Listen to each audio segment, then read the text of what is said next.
Assalamualaikum warahmatullahi wabarakatuh. Perkenalkan, nama saya Julita, NIM 2211100123 dari Prodi PGMI kelas I. Yang terhormat Ibu Rani Suryandari MPD selaku dosen pengampu mata kuliah Ilmu Pendidikan Islam. Ini saya akan mempresentasikan tentang ruang lingkup ilmu pendidikan Islam.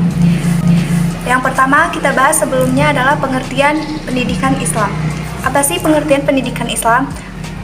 Pengertian pendidikan Islam itu ada dua, yaitu secara etimologi dan terminologi. Secara etimologi adalah dalam wacana keislaman lebih populer dengan istilah tarbiyah, ta'lim, ta'dib, riyadah, dan tadris. Masing-masing memiliki makna tersendiri ketika diucapkan secara bersamaan. Yang kedua yaitu secara terminologi. Pendidikan Islam adalah bimbingan yang dilakukan oleh seorang dewasa kepada terdidik dalam masa pertumbuhan agar ia memiliki kepribadian muslim. Kemudian, pengertian tarbiyah, ta'lim, ta'dib, dan riyadah. Yang pertama, pengertian tarbiyah. Kata tarbiyah berasal dari kata roba atau raba yang biasanya disangkutkan oleh langit, bumi, matahari, bulan, atau sebagainya.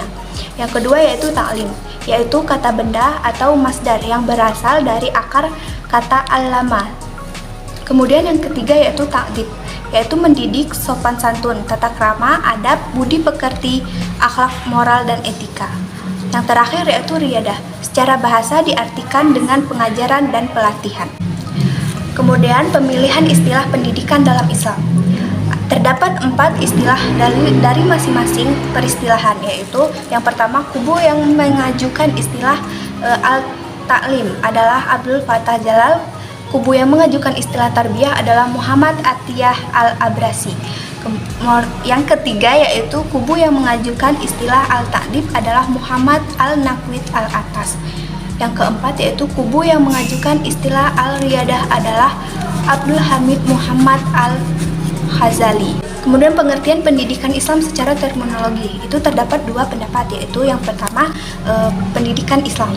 Menurut para ahli, yang pertama yaitu menurut Dr. Randes Ahmad Demarini adalah bimbingan jasmani rohani berdasarkan hukum-hukum agama Islam. Yang kedua menurut tim penyusun buku teks ilmu pendidikan Islam adalah pembentuk kepribadian muslim. Kemudian yang ketiga yaitu menurut Abdurrahman Nahlawi, yaitu pengaturan pribadi dan masyarakat yang karenanya dapatlah memeluk Islam secara logis dan sesuai secara keseluruhan baik dalam kehidupan individu maupun kolektif. Yang keempat yaitu menurut Mustafa Al-Hulayaini, yaitu menanamkan akhlak yang mulia di dalam jiwa anak dalam masa pertumbuhannya. Kemudian yang kelima yaitu menurut Syah Muhammad Al-Naqwib Al-Atas, yaitu usaha yang dilakukan pendidik terhadap anak didik untuk pengenalan dan pengakuan tempat-tempat yang benar. Yang kedua yaitu ilmu pendidikan Islam. Sebagaimana yang telah dijelaskan bahwa pendidikan Islam adalah bimbingan atau tuntutan pendidik kepada anak didik agar tumbuh dan berkepribadian muslim. Sedangkan ilmu adalah suatu kumpulan pengetahuan yang tersusun secara sistematis dan mempunyai metode-metode tertentu yang bersifat alamiah. Jadi, dengan kata lain, pendidikan Islam adalah mendidik anak dari yang belum bisa menjadi bisa, dari yang belum tahu menjadi tahu, agar anak mempunyai jiwa Islami untuk bekal masa depan.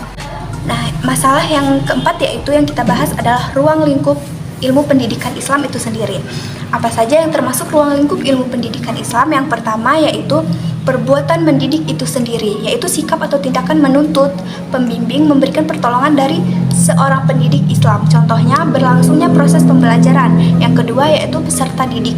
Peserta didik merupakan individu yang belum dewasa, yang karenanya memerlukan orang lain agar bisa tumbuh dewasa.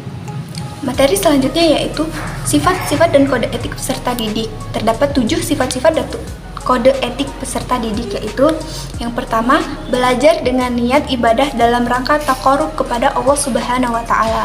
Yang kedua, mengurangi kecenderungan pada duniawi dibandingkan masalah ukhrawi. Yang ketiga yaitu bersifat tawadu.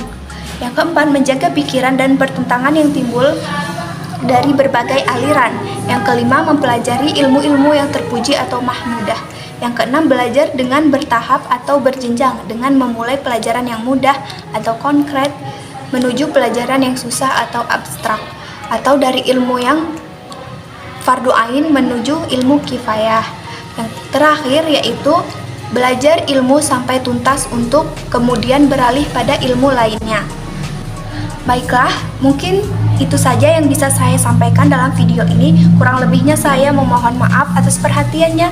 Terima kasih. Wassalamualaikum warahmatullahi wabarakatuh.